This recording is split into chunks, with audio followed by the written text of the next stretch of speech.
ഒരു സിനിമയെ റിവ്യൂ ചെയ്യുമ്പോൾ നമ്മൾ ഒരുപാട് മനസ്സിലാക്കിയിരിക്കണം ആ സിനിമ എവിടെ നിന്നാണ് വരുന്നത്. അതിന് കുറച്ച് റീഡിങ് അപ്പ് ആവശ്യമുണ്ട് ഒരു സിനിമയെ റിവ്യൂ ചെയ്യുമ്പോൾ.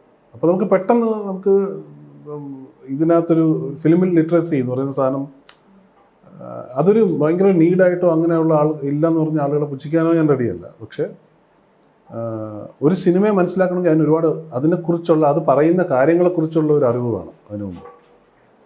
വ്യൂവേഴ്സിന് അത് ആവശ്യമില്ല. വ്യൂവേഴ്സിന് നമ്മുടെ സിനിമ കമ്മ്യൂണിക്കേറ്റ് ചെയ്തില്ല എന്ന് പറഞ്ഞാൽ എനിക്കത് ഇഷ്ടപ്പെട്ടില്ല എന്ന് പറയാം, ഓക്കെയാണ്. പക്ഷേ റിവ്യൂവേഴ്സിന് ഒരു റെസ്പോൺസിബിലിറ്റി ഉണ്ട് റിവ്യൂ ചെയ്യുന്ന സാധനത്തിനോട്.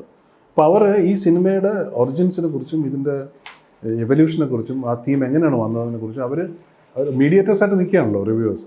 അപ്പോൾ ദേ ഹാവ് ദാറ്റ് റെസ്പോൺസിബിലിറ്റി എന്ന് പറഞ്ഞാൽ ഇതിൻ്റെ എന്തായാലും ഒരു ഭയങ്കര ടങ് ഇൻ ചീക്ക് ആവുക മാത്രമല്ല reviewing. There is something more than that. അത് വാല്യൂ അഡീഷൻ ആവണം. ക്രിട്ടിസൈസ് ചെയ്യണം അതൊന്നിനെ കുറിച്ച് ഞാൻ സംസാരിക്കില്ല. അതിനുള്ള റൈറ്റ്സ് എല്ലാവർക്കും ഉണ്ട്.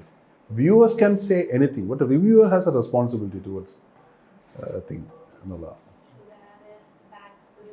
അതിനൊരു ഒരു സിനിമയും അണ്ടർസ്റ്റാൻഡ് ചെയ്യണം. ഒരു സോഷ്യോളജിക്കൽ ലെയർ ഉണ്ട്, ഹിസ്റ്റോറിക്കൽ ലെയേഴ്സ് ഉണ്ട് സിനിമയിൽ, അതൊക്കെ. പക്ഷേ ഒരു വ്യൂവർ എന്നോടെന്ന് പറയുകയാണ് നിങ്ങളുടെ ഒരു സിനിമ ഉണ്ട് കേട്ടോ എനിക്ക് തീരെ ഇഷ്ടപ്പെട്ടില്ല, I respect that. But when a reviewer says that I have to ask him why. If he does not have the right answers to that, then there is a problem. Appreciation courses film സത്യം പറഞ്ഞാൽ നമ്മളിപ്പോൾ technologically film appreciation course വളരെ കറക്റ്റാണ്. പക്ഷേ film education അതായത് ടെക്നോളജിക്കലായിട്ട് നമ്മൾ സിനിമയെ അതൊന്നും നമ്മൾ ഒരു റിവ്യൂവർ അറിയേണ്ട കാര്യമില്ല. പക്ഷേ ആ ഫൈനൽ പ്രോഡക്റ്റിന് he should be able to read it for what it is actually, what did he mean by that എന്നുള്ളൊരു സംഭവം കൂടെ. അതായത് ഒരു എംബ്രേസിങ് ആയിരിക്കണം ഒരു സിനിമ, എന്നാലേ സിനിമ റിവ്യൂവേഴ്സിന് കമ്മ്യൂണിക്കേറ്റ് ചെയ്യും. ആ എംബ്രേസിങ് വന്നാൽ ഫുൾ സ്റ്റഡി ചെയ്തിട്ട് എഴുതാൻ പറ്റും. പക്ഷെ അതിനൊരു പ്രോസസ്സുണ്ട്. അപ്പോൾ ആ പ്രോസസ്സിന് പക്ഷേ റിവ്യൂവേഴ്സിന് ഇപ്പോൾ ടൈമില്ല. അവർക്ക് ഈ പറഞ്ഞ പോലെ ഡെഡ് ലൈൻസ് ഇങ്ങനെ ഒന്ന് തലേ നിൽക്കണം.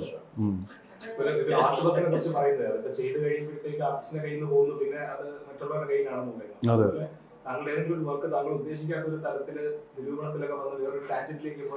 ഇഷ്ടം പോലെ സിനിമകളുണ്ട്. അല്ല, ഉദാഹരണമില്ല. എൻ്റെ ഒരുവിധപ്പെട്ട സിനിമകളെല്ലാം അതിൽ വന്നിട്ടുള്ളതാണ്. കാരണം ഞാൻ ഇപ്പോൾ മെയിൻ സ്ട്രീം റൈറ്ററായിട്ട് ഐഡൻറ്റിഫൈ ചെയ്യുന്ന ഒരാളാണെങ്കിൽ പോലും ഞാൻ അതിൻ്റെ ഒരുപാട് ചട്ടക്കൂടുകളിൽ നിന്നല്ല എൻ്റെ എഴുത്ത് വരുന്നത്. അപ്പോൾ അതിൽ മിസ്ഇൻ്റർപ്രറ്റ് ചെയ്തിട്ടുള്ള ഒരുപാട് ഇൻസ്റ്റൻസസ് ഉണ്ട്.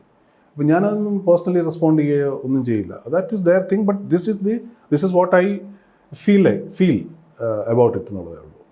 ഇൻഡസ്ട്രിയിലെ ഇൻസൈഡേഴ്സിൽ കുറച്ച് പേർക്ക് സംസാരിക്കണം. ഈ പൊതുവെ ചെറിയൊരു രീതിയിൽ ഈ ട്രെൻഡ് ഉണ്ട് പറയുന്നത്. അതായത് സർട്ടൺ സെക്ഷൻ ഓഫ് ക്രിറ്റിക്സിനെ പ്ലീസ് ചെയ്യാൻ വേണ്ടിയിട്ട് ഈ പറയുന്ന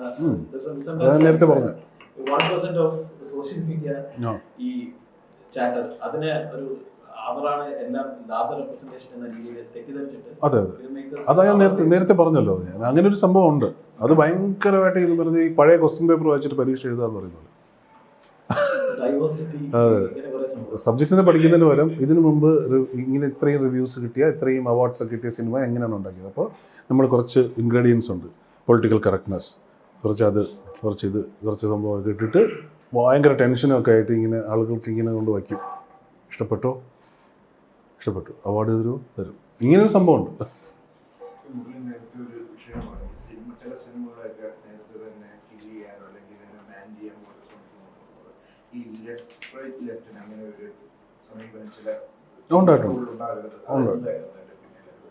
അല്ല, അത് തൃശ്ശൂരിന് അപ്പുറത്തേക്കുള്ള തിയേറ്റേഴ്സിൽ അത് 2 days കഴിയുമ്പോൾ പുള്ളിട്ട് അവിടുത്തെ തിയേറ്റേഴ്സ്. അത് എനിക്കറിയില്ല. ഞാൻ അതിനെക്കുറിച്ച് ഫാക്ച്വൽ അല്ലാത്ത കാര്യങ്ങൾ എനിക്ക് പറയാൻ പറ്റില്ല. But it was taken out of the theatres. There was an unofficial ban from certain quarters.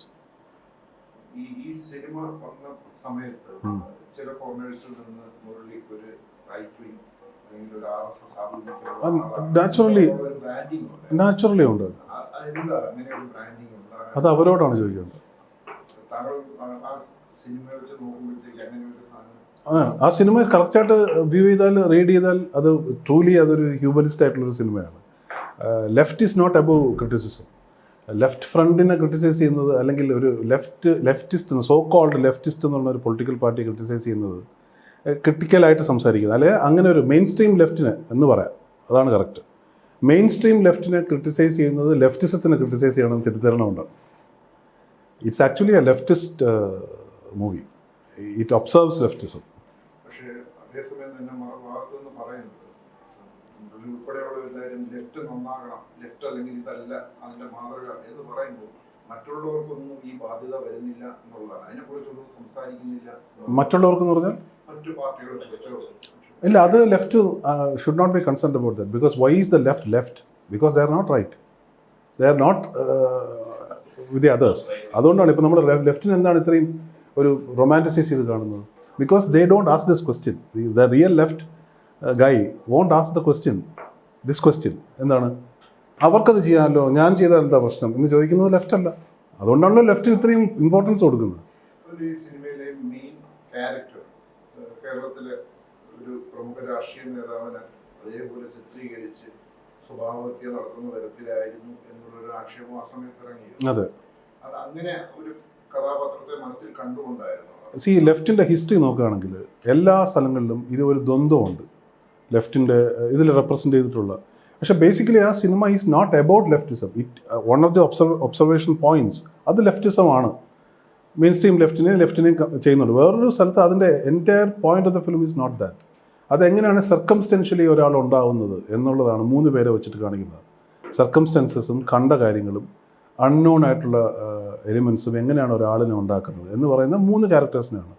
അതിൽ റോയ് ജോസഫ് എന്ന് പറയുന്ന ക്യാരക്ടറുണ്ട്, കൈതേരി സഹദേവൻ എന്ന് പറയുന്ന ക്യാരക്ടറുണ്ട്, പിന്നെ വളരെ അപ്പൊളിറ്റിക്കലായിട്ടുള്ള വട്ട് ജയൻ എന്ന് പറയുന്നൊരു ക്യാരക്ടറുണ്ട്. അപ്പോൾ ഈ 3 പേരുടെ ഒരു സ്ഥലത്ത് വന്ന് പ്ലേസ് ചെയ്താലും 3 പേരും കൂടെ ചേർന്ന് ചെയ്ത് എങ്ങനെ അങ്ങോട്ടും ഇങ്ങോട്ടും ഉള്ള ഒരു ഡൈനാമിക്സ് ഡെവലപ്പ് ചെയ്യുന്നു, എങ്ങനെ ഒരു സൊസൈറ്റിയിൽ പൊളിറ്റിക്സ് വർക്ക് ചെയ്യുന്നു എന്നുള്ളൊരു സ്റ്റഡിയാണ് ആ സിനിമ എന്ന് പറയുന്നത്. അതിനകത്ത് ഇപ്പോൾ എൻ്റെ ബേസിക് ഡെഫിനറ്റ്ലി റിഫ്ലക്ഷൻസ് ഉണ്ടാവും നമ്മൾ കാണുന്ന ആൾക്കാർ. പക്ഷെ അവരാണ് ആ ക്യാരക്ടർ എന്ന് പുഴുവനെന്ന് പറയുന്നതിനോട് ഞാൻ യോജിക്കുന്നില്ല. പണ്ട് മുതലേ ഞാൻ യോജിക്കാത്ത കാര്യമാണ്. കാരണം എൻ്റെ ക്യാരക്ടറൈസേഷനിൽ ലെനിൻ്റെ ചൈൽഡ്ഹുഡാണ് ഞാൻ എടുത്തിട്ടുള്ളത്, ലെനിൻ്റെ. എന്നാൽ അതിൻ്റെ സ്റ്റാലിനിസ്റ്റിക് ആയിട്ടുള്ള എലിമെൻറ്റ്സ് ഉണ്ട് കൈതേരി സഹദേവനിൽ. ഇപ്പോൾ കമ്മ്യൂണിസ്റ്റ് റെജിം എവിടേക്ക് വന്നിട്ടുണ്ടോ അതൊക്കെ എപ്പോഴൊക്കെയാണ് ഒരു ജുണ്ട ആയി മാറിയത്, എന്തുകൊണ്ടാണ് personality cult which we see now എല്ലാ സ്ഥലങ്ങളിലും പേഴ്സണാലിറ്റി കൾട്ടിന് എഗൻസ്റ്റ് ആയിട്ട് നിൽക്കുന്ന ഒരു മൂവ്മെൻ്റാണ് ലെഫ്റ്റിസ്റ്റ് മൂവ്മെൻറ്റ് എന്ന് പറയുന്നത്. അപ്പോൾ പേഴ്സണാലിറ്റി കൾട്ട് എപ്പോൾ ഇൻവൈഡ് ചെയ്യുന്നു ആ മൂവ്മെൻറ്റിൽ ആ സാധനം റൈറ്റ് വിങ് ആയി കഴിഞ്ഞു.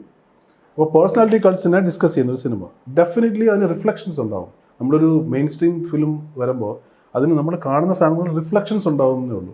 ബട്ട് ഇറ്റ് ഈസ് നോട്ട് എന്താണ് ഒരു ആളിനെ എന്ന് പറഞ്ഞിട്ടൊന്നും അങ്ങനെയുള്ള റീഡിങ് പോസിബിൾ അല്ലാതെ എനിക്ക് പോസിബിൾ അല്ല. പക്ഷേ ഇതേ മറുവശം നോക്കുമ്പോഴത്തേക്ക് ഇന്ത്യയിലും കേരളത്തിലൊക്കെ ഇന്നത്തെ സാഹചര്യത്തിൽ ഓരോ തരത്തിൽ വല്ലാത്തൊരു തരത്തിൽ എന്താണ് ഫാസിസത്തിന്റെയും മറ്റും ഒരു കാര്യം പറയുന്നുണ്ട്. പക്ഷെ അത്തരം കാര്യങ്ങളൊന്നും അഡ്രസ് ചെയ്യുന്നില്ല. എപ്പോഴും ലെഫ്റ്റിനെ മാത്രം because it is not a documentary, it's a feature film. 2, ഫാസിസം എന്ന് പറയുന്ന കാര്യം ഒരു മോണോപ്പൊളി അല്ല ഒന്നിൻ്റെയും. റൈറ്റ് വിങ്ങിൻ്റെ മോണോപ്പൊളി അല്ല ഫാസിസം. ലെഫ്റ്റ് വിങ്ങിലും ഫാസിസ്റ്റ് എലിമെൻറ്റ്സ് ഉണ്ട്. ഇപ്പോൾ ഇന്ത്യയിൽ ലെഫ്റ്റ് വിങ് ഇല്ല എന്നുള്ളതാണ് മൂൺ ചെയ്യുന്നത്. I desperately want a left wing here എന്നുള്ളതാണ്. This is a mourning. ഇവിടെ ലെഫ്റ്റ് വിങ് ഇല്ല സത്യത്തിൽ എന്നാണ് എൻ്റെ അഭിപ്രായം. ഇവിടുത്തെ മെയിൻ സ്ട്രീം ലെഫ്റ്റ് എന്ന് പറഞ്ഞാൽ ഹൈ റൈറ്റ് വിങ് ടെൻഡൻസീസ് കാണിക്കുന്ന ഒരു so called namesake left wing ആണെന്നേ ഞാൻ പറയുള്ളൂ. പക്ഷേ ഇപ്പോൾ പ്രത്യേകിച്ചും റൈറ്റ് വിങ് എൻ്റെ ഫിലിംസിൽ റൈറ്റ് വിങ്ങിനെതിരെ നല്ലതായിട്ട് പറഞ്ഞിട്ടുണ്ട്. പക്ഷേ അത് ആ ഏരിയാസ് ആ ഫിലിംസിനെ അങ്ങനെ കാണുന്നില്ല എന്നുള്ളതാണ്. ഇപ്പോൾ ടിയാൻ ഫോർ എക്സാമ്പിൾ റൈറ്റ് വിങ്ങിന് അഗൻസ്റ്റ് ആയിട്ടുള്ള സിനിമയാണ്. It's an anti right wing film, anti political right wing ഫിലിമാണ്.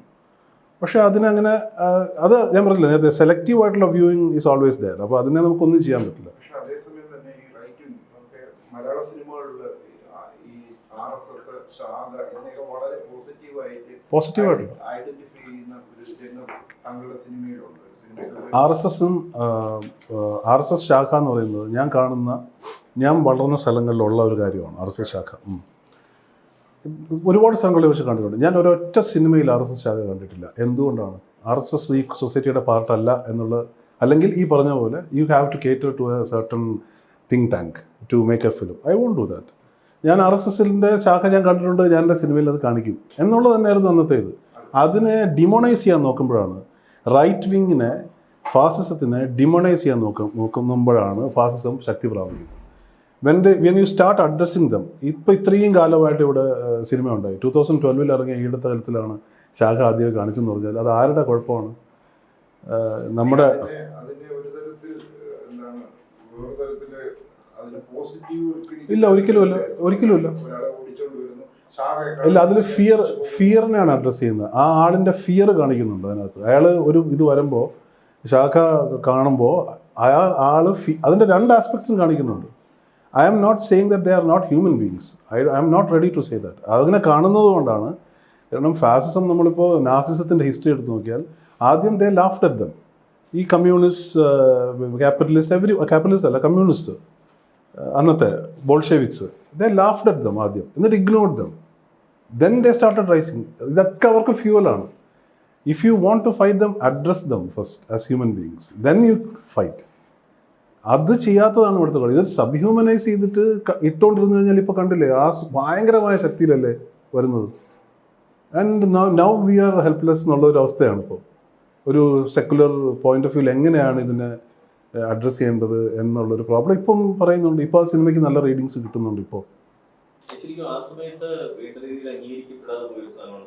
ഇത് പറഞ്ഞ പോയിന്റ് ഞാനും നോക്കിയതാണ്. കാരണം RSS തന്നെ അല്ലെങ്കിൽ ശാഖയെ ആദ്യം കാണിക്കുന്ന സിനിമ, ശാഖയിലത്തെ കുട്ടികളെ പേടിച്ചതുവരെ എത്തിയിട്ട് ശാഖയിലെ ഒരു ഓടിയൊക്കെ ആയിട്ട് നിൽക്കുന്ന കാണുമ്പോൾ ഈ പുള്ളിയെ ഓടിച്ചിട്ട് വരികയാണ്. അപ്പൊ RSSനെ പോസിറ്റീവായിട്ട് കാണിക്കണം, അപ്രീഷിയേറ്റ് ചെയ്യണോ? അതേസമയം RSSന്റെ ഒരു ഫിയറും കാണിക്കുന്നുണ്ട്. മമ്മൂട്ടി എന്ന് പറയുന്ന ക്യാരക്ടറിൽ ഫിയർ കാണിക്കുന്നുണ്ട് ഭയങ്കരമായിട്ട്. അതിനുശേഷം ഒരു ഷോട്ടുണ്ട് അതിനകത്ത്, എന്താ പറയണ്ടേ, ഇവർ വരുമ്പോൾ ഇറങ്ങി സൈക്കിളിൽ നിന്ന് ഇറങ്ങി പോകുന്നത്, ആ ഫിയർ കാണിക്കുന്നുണ്ട്. അപ്പോൾ അത് എല്ലാ രീതിയിലും കാണിച്ചിട്ടുള്ള സിനിമയാണ്. മാത്രമല്ല, ഇപ്പോൾ ഈ അടുത്ത കാലത്ത് ഇറങ്ങിയപ്പോൾ അതിൽ അജയ് കുര്യൻ എന്ന് പറയുന്നത് ഞാൻ ചെയ്യുന്നൊരു ക്യാരക്ടറുണ്ട്. അത് ഹിന്ദി വിരുദ്ധനാണ് ആ ക്യാരക്ടർ. അയാൾക്കൊരു എക്സ്പീരിയൻസ് ഉണ്ടായതുകൊണ്ട് അയാൾ ഭയങ്കര ഹിന്ദി വിരുദ്ധനാണ്. അയാൾ അവസാനം ഹിന്ദിയിൽ ചൂയിങ്കം തുപ്പി ഇത് പൊതിഞ്ഞ് ക്ലോസറ്റിൽ ഇടുന്നൊരു സാധനമുണ്ട്. എന്നെ വിളിച്ച റൈറ്റ് വിങ് ആക്ടിവിസ്റ്റ് എന്നെ വിളിച്ച് ചോദിച്ചിട്ടുണ്ട്, ഹിന്ദി അപമാനിക്കാമോ, ഹിന്ദി അപമാനിക്കുന്നത് ശരിയാണോ? അപ്പോൾ I have to hear both the sides. അതാണ് അതൊരു ഇമ്പോർട്ടൻറ്റ് കാര്യമാണ് ഈ ഇങ്ങനെ ചോദിക്കുക. അപ്പോൾ ഞാൻ ചോദിച്ച പുള്ളിയോട്, ഞാൻ എന്നാൽ നമുക്ക് ഹിന്ദി സംസാരിച്ചാലോ എന്ന്. അല്ല, എനിക്ക് ഹിന്ദി അറിയില്ല. ഞാൻ പറഞ്ഞു ഹിന്ദി അറിയണ്ടേ.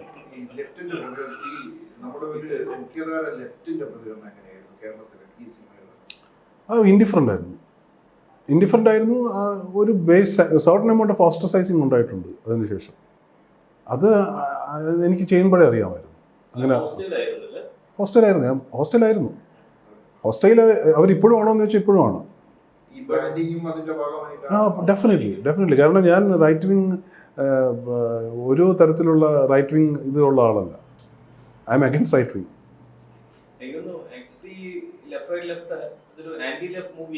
അല്ല,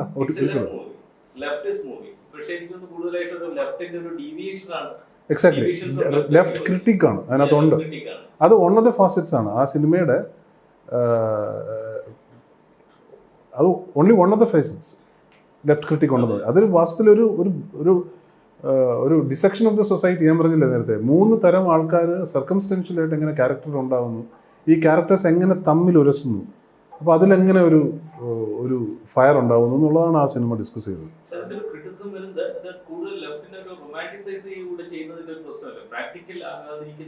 അല്ല, അത് അഗെയിൻ ഇതൊരു ഫിക്ഷണൽ വർക്കാണ്. അതിലൊരിടത്തും റൊമാൻറ്റിസൈസ് ചെയ്യുന്നില്ല ആ സിനിമയിൽ. ലെഫ്റ്റിനെ റൊമാൻറ്റിസൈസ് ചെയ്യുന്നില്ല ആ സിനിമയിൽ. ഇറ്റ് ഷുഡ് ബി എന്നൊരിടത്തും പറയുന്നില്ലല്ലോ. I am just showing this things. Never for once it is said it should be like this is how it is എന്നാണ് കാണിക്കുന്നത്. ഈ ഒരു കോൺഫ്ലിക്റ്റ്, അതായത് സ്റ്റാലിൻ ട്രോട്സ്കി കോൺഫ്ലിക്റ്റ്, നമ്മളിവിടെ വന്നാലും ഈ ദ്വന്ദ്ങ്ങളെ കാണാൻ പറ്റും. ലെഫ്റ്റിൻ്റെ ഒരു മൊത്തം ലെഫ്റ്റ് എപ്പോഴും നിൽക്കുന്ന ഈ അടിയാണ്. ഈ ഐഡിയലിസ്റ്റും ഈ സ്റ്റാലിനിസ്റ്റും തമ്മിലുള്ള ഒരു അടിയുണ്ട്. ആ അടിയിൽ വർക്ക് ചെയ്യുന്നൊരു സിനിമയാണ് അത്.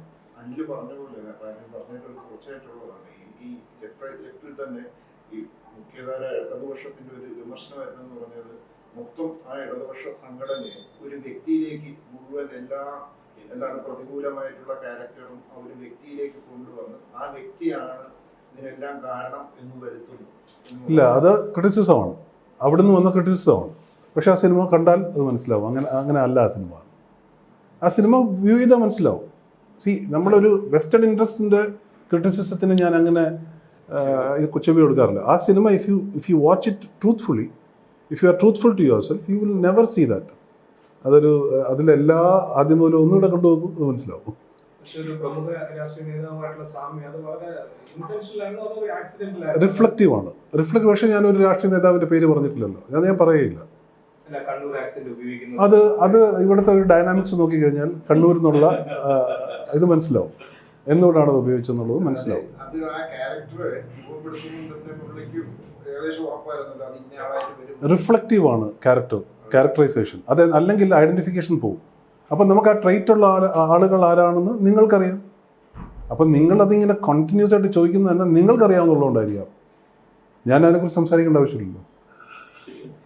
10 വർഷമായി സിനിമയിൽ. എനിക്ക് തോന്നുന്നു അതിന്റെ ഒരു പോസിറ്റീവ് സൈഡ് അതൊരു ഭയങ്കര ഫാസ്റ്റ് സൈറ്റഡ് ആയിട്ടുള്ള ഒരു മൂവിയാണ്. ആ രീതിയിൽ നോക്കും. ഇപ്പൊ ഈ 7 വർഷത്തെ കണ്ടിന്യൂസ് ആയിട്ടുള്ള റൂളിംഗ് കഴിഞ്ഞു. ഏറെക്കുറെ നേരത്തെ പറഞ്ഞ ഒരു ലെഫ്റ്റ് ഡീവിയേഷൻ എങ്ങനെ സൊസൈറ്റിയിൽ വരുന്നതെന്ന് താങ്കൾ അന്ന് എഴുതിയത് ഇന്നൊക്കെ ഒരുപക്ഷെ എനിക്ക് തോന്നുന്നു 2023 ആ സിനിമ കുറച്ചുകൂടെ ജനത്തിന് കൺവേ ചെയ്യുമായിരുന്നു. അങ്ങനെ അണ്ടർഗോയിങ് സച്ച് ആൻ എക്സ്പീരിയൻസ് അല്ലേ? നമുക്ക് ഒരു സമയത്ത് ഒരു കാര്യം പറയാനേ പറ്റൂ. അത് എത്രത്തോളം അതിനൊരു പ്രഡിക്റ്റീവ് ഇതുണ്ട്, അതിനൊരു പ്രൊഫസിയുടെ ക്വാളിറ്റി ഉണ്ടെന്നുള്ളതൊക്കെ അത് വരാൻ പോകുന്ന ആളുകളും പിന്നെ കാണുന്ന ആൾക്കാരും അവരുടെ കയ്യിലാണുള്ളത്. പക്ഷേ ട്രൂത്ത്ഫുള്ളായിട്ടൊരു കാര്യം പറഞ്ഞാൽ, ഞാൻ വിശ്വസിക്കുന്നതാണ്, ട്രൂത്ത്ഫുള്ളായിട്ടൊരു കാര്യം പറഞ്ഞാൽ അതിന് റെസൊണൻസ് ഉണ്ടാവുന്ന സമയത്ത് അതിന് റെസൊണൻസ് ഉണ്ടായിരിക്കും. If it was a lie, അല്ലെങ്കിൽ അങ്ങനെ ഒരു ഒബ്സർവേഷൻ ആവശ്യമില്ലായിരുന്നൊരു സിനിമയാണെങ്കിൽ അതിന് ആ പ്രസക്തിയിൽ തന്നെ എക്കാലവും നിൽക്കും, അതിൽ മാറില്ല.